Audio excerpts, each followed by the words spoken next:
Chers vin joueuses, chers vin joueurs, ici Ron, et bienvenue dans cette dégustation de Itchy Monkey, Battle of Lice, la bataille des puces, un jeu de Alan Kirkeby, design Martin de Schrever chez Black Box Adventures.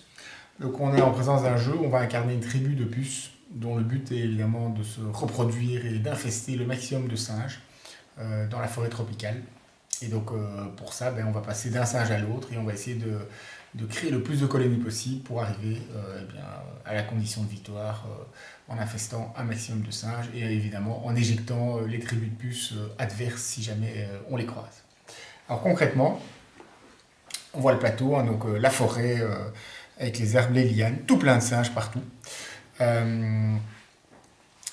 Vous voyez les pions de couleur représentent les différentes tribus de puces. Chaque joueuse a sa tribu et sa couleur. Et puis les différents types de singes. On a 5 types de singes. Donc le but, ça va être, pour arriver à la victoire, d'établir des colonies. Soit 3 colonies, contrôler 3 gorilles, les rouges. Soit avoir 4 colonies sur 4 singes différents de la même race. Donc ici, les singes araignées, les lémuriens, etc.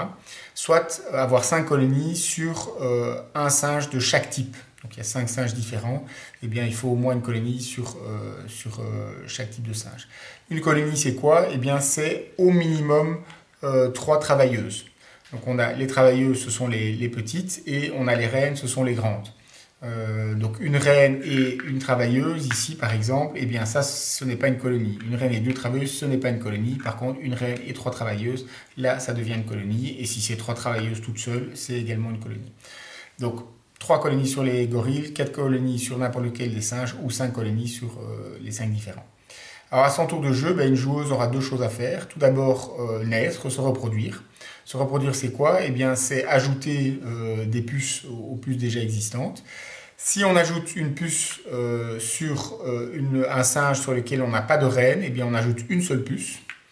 Si on ajoute une puce sur un singe sur lequel on a une reine, on ajoute 2 puces. Si on ajoute sur un singe où on a 2 reines, c'est 3 puces. Et le maximum, puisqu'on a maximum 3 reines, sur un singe où on a 3 reines, c'est 4 puces. Mais c'est assez rare parce qu'a priori, ça a peu d'intérêt au niveau stratégique. Donc on va simplement se reproduire, ajouter les puces. Et ensuite, deuxième phase, on va choisir une des 3 actions possibles. La première action, c'est de se déplacer. La première action, c'est de simplement mettre une puce sur une tuile adjacente, sur un singe adjacent. Donc je pars d'ici par exemple, je peux déplacer soit ma reine, soit une travailleuse sur le singe ici à côté. Si jamais je veux me déplacer sur un singe sur lequel il y a déjà des puces adverses, évidemment si c'est une puce à moi, ça, il n'y a pas de problème, je peux faire ça sans aucun souci. S'il y a déjà des puces adverses, je dois au moins égaliser la valeur des puces, sachant que la valeur de combat, sachant que les travailleuses valent 1 et les reines valent 2. Et sachant que je ne peux déplacer qu'une seule puce, ici, ce singe-ci, par exemple, ne m'est pas accessible, il est bloqué, puisque ça c'est une valeur 3, et que moi, même en utilisant ma reine, ce n'est que 2, donc je ne pourrais pas me déplacer. Par contre, si on avait une seule travailleuse ici, si je déplace une travailleuse aussi, les 2 travailleuses se neutralisent et elles sont remises dans la réserve. Si je déplace ma reine, qui vaut 2, elle éjecte la travailleuse adverse, puisque la travailleuse adverse ne vaut quoi. Donc ça, c'est se déplacer sur un singe adjacent. Et là, on voit évidemment que il y a beaucoup de possibilités de blocage, puisque là, ce singe est complètement protégé contre les puces, même s'il y avait 50 puces ici, ça ne changerait rien, il ne pourrait pas passer sur le singe d'à côté. Deuxième action possible, c'est déplacer de plusieurs cases, une case, mais en tout cas pas de manière adjacente, un singe. Imaginons celui-ci. Je vais prendre celui-ci, ce sera plus rigolo. Donc soit je le déplace d'une, 2, 3, 4 cases comme je veux, soit je le déplace jusqu'à rencontrer un singe qui soit avec des puces, sans puces, peu importe. Et je peux, si je le souhaite, dans ce cas-là, me cogner à l'autre singe et déplacer autant de puces que je le souhaite depuis mon singe. Donc je pourrais très bien dire 0 puce. mais je pourrais dire toutes mes puces, ou bien au minimum, même principe que pour la règle précédente, au minimum le nombre de puces nécessaires pour égaliser la force du singe sur lequel on se cogne. Donc ici, au moins 3 puces. Si je faisais ça, ben, toutes les puces disparaîtraient, donc pas très intéressant. Mais si j'en mets 4, et bien dans ce cas-là, si je suis au-dessus, les 3 puces adverses sont défaussées, elles reviennent dans la réserve. Et c'est moi qui prends maintenant le contrôle du singe avec en plus une colonie. Donc même chose hein, que pour la première règle, évidemment les possibilités de blocage, super important parce que regardez, je prends cette situation-ci, si moi je suis la joueuse verte, je me déplace jusqu'ici, je ne fais pas de collision parce que je ne suis pas obligé, et bien du coup ce singe-ci il est bloqué, il ne pourra pas se déplacer avec ces 5 puces, il devra bouger comme ça, puis se redéplacer. Enfin, donc il y a vraiment un aspect tactique et stratégique très très important. C'est un jeu abstrait, hein, je l'ai dit à la base, donc qui est intéressant. Et la troisième action, eh bien, c'est d'embêter en fait un singe adverse.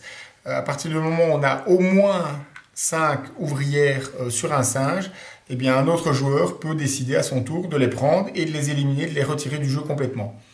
Et si on a, comme c'est le cas ici, ce qui est là très mal joué, on a un singe avec 5 ouvrières et une ou plusieurs reines, eh bien les reines disparaissent en même temps.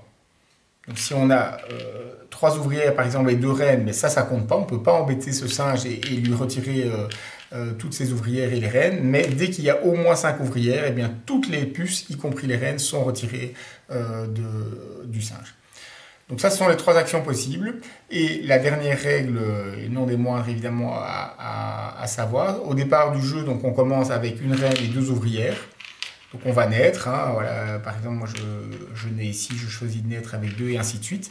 Et dès qu'on a 6 ouvrières sur une tuile à son tour de jeu, on peut, sur un singe, on peut les remplacer, donc on les remet sur le côté dans la réserve et on les remplace par une reine. Donc c'est comme ça qu'on réussit à obtenir une deuxième et puis éventuellement une troisième reine. Tout est dit, et donc je répète à la fin, hein, le premier qui a soit une colonie sur 3 gorilles, soit une colonie sur 4 singes identiques, hein, les oranges, les lémuriens, etc., soit une colonie sur les 5 types de singes différents, remporte la partie.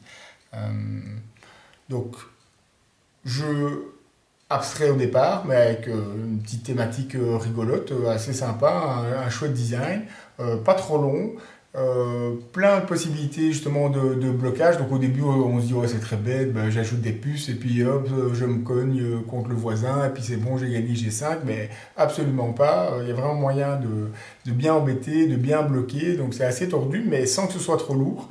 Et puis dans un design léger qui fait que voilà, ça rend le jeu tout à fait agréable et sympa. Donc entre 2 et 4 joueurs, honnêtement une belle petite réussite.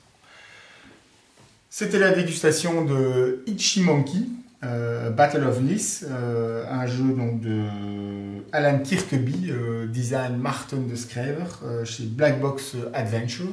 J'espère que ça vous a plu et je vous souhaite une excellente dégustation. À très bientôt.